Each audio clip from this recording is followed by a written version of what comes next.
Bismillahirrahmanirrahim. Assalamualaikum murid-murid 4 Bunda Rumi. Okey, untuk minggu ini kita akan menyambung topik kemahiran saintifik, iaitu kita akan membuat eksperimen. Cikgu akan bimbing kamu untuk membuat eksperimen supaya kamu memahami dengan lebih mantap lagi lah untuk topik kemahiran saintifik, di mana yang cikgu dah terangkan 12 kemahiran proses sains pada minggu lepas tu ya. So, aktiviti hari ini, aktiviti dia doh dan masa muka surat 7 buku teks. Boleh rujuk pada yang dah ada buku teks, boleh rujuk muka surat 7. Aktiviti ini tajuk dia doh dan masa. So, kita akan membuat doh lah. Cikgu nak minta kamu membuatnya di rumah lah.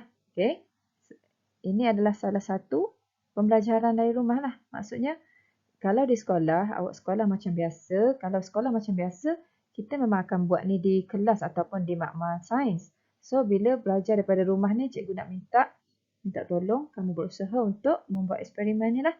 Bahan yang diperlukan ialah 1 cawan tepung gandum. Bahan-bahan ni mudah je. Ais suam, gula, yeast, dan pen penanda biru. Yeast ni kalau tak tahu, contoh yang biasa ada kat kedai yang ini.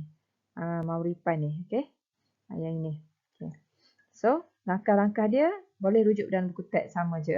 Masukkan tepung, gula dan yeast dalam bekas plastik.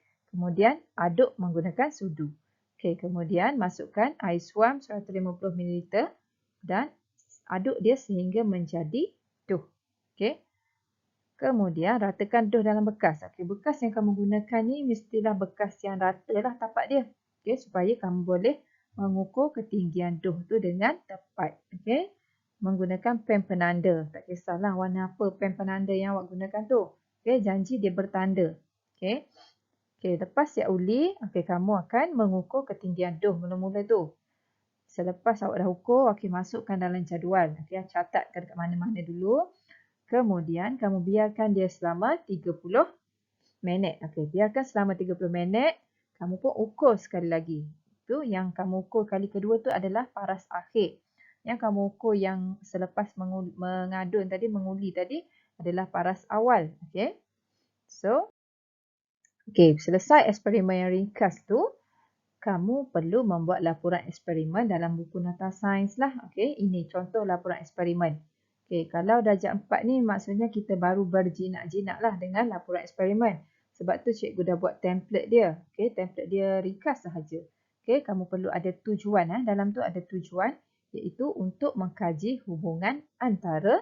Bila tujuan, ayat wajib yang kamu gunakan ialah mengkaji hubungan antara PM. Yang di sini PM. Dalam soalan ni kamu kena carilah. Dalam eksperimen tadi, kamu kena cari apa PM dia, pemboleh ubah manipulasi dia, dengan PB, pemboleh ubah bergerak balas dia. Ada penerangan cikgu dalam slide yang sebelum ni lah, yang PDP Art sebelum ni ada cikgu terangkan. So, kemudian kamu nyatakan pemboleh ubah yang terlibat, iaitu pemboleh ubah dimanipulasi ataupun singkatan dia PM. Pemboleh ubah dimanipulasi ni yang diubah. Yang diubah maksudnya dekat sini kalau eksperimen ni, untuk eksperimen doh ni, tadi masa mula-mula siap doh, kamu ambil masa, kamu ambil pada dia masa 0 minit. 0 minit dah kat sini ni. Maksudnya sebelum apa-apa lagi dah siap doh tu, terus kamu ambil tu sebelum 0 minit. Kita mula dengan 0 minit. So 0 minit kamu isi kat sini. Yang bergerak balas, yang dimanipulasi tu, lepas tu selepas 30 minit pula. Tadi kamu buat pada 0 minit, lepas tu kamu buat pada 30 minit. Maksudnya yang itulah yang diubah tu. So jawapan dia kat sini ialah apa dia? Yang diubah. So yang bergerak balas ialah yang kita ukur ataupun yang kita perhatikan semasa buat eksperimen. Apa yang cikgu minta kamu ukur tadi dalam penerangan tadi ialah apa benda yang cikgu minta kamu ukur. So nyatakan dekat sini dia adalah pemboleh ubah bergerak balas. Yang dimalarkan ialah yang kamu tetapkan. Yang kamu tetapkan semasa membuat eksperimen.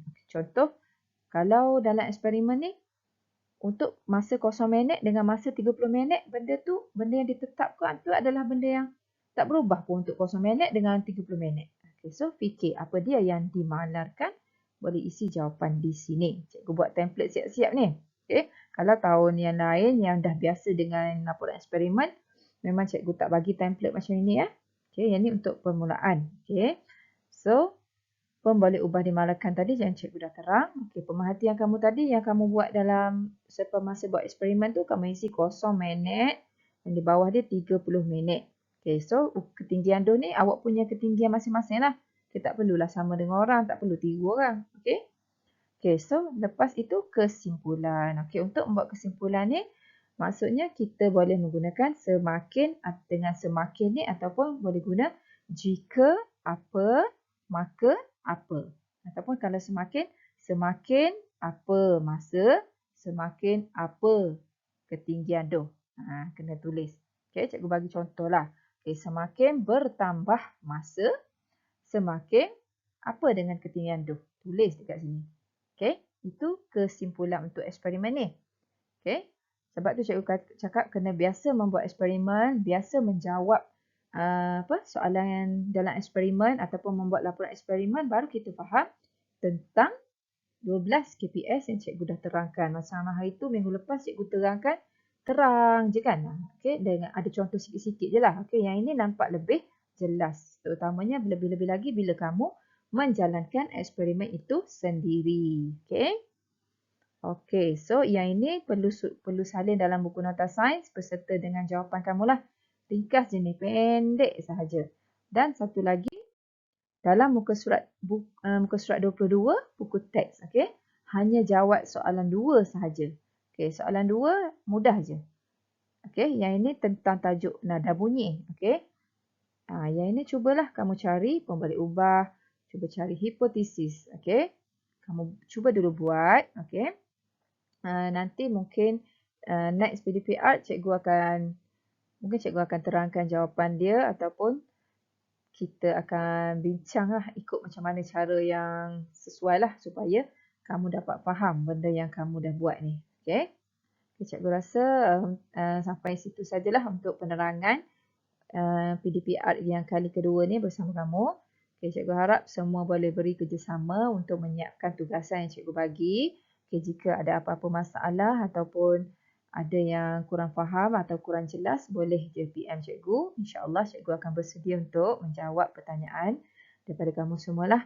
Okay. Okay, itu saja. Okay, sekian. Terima kasih. Assalamualaikum.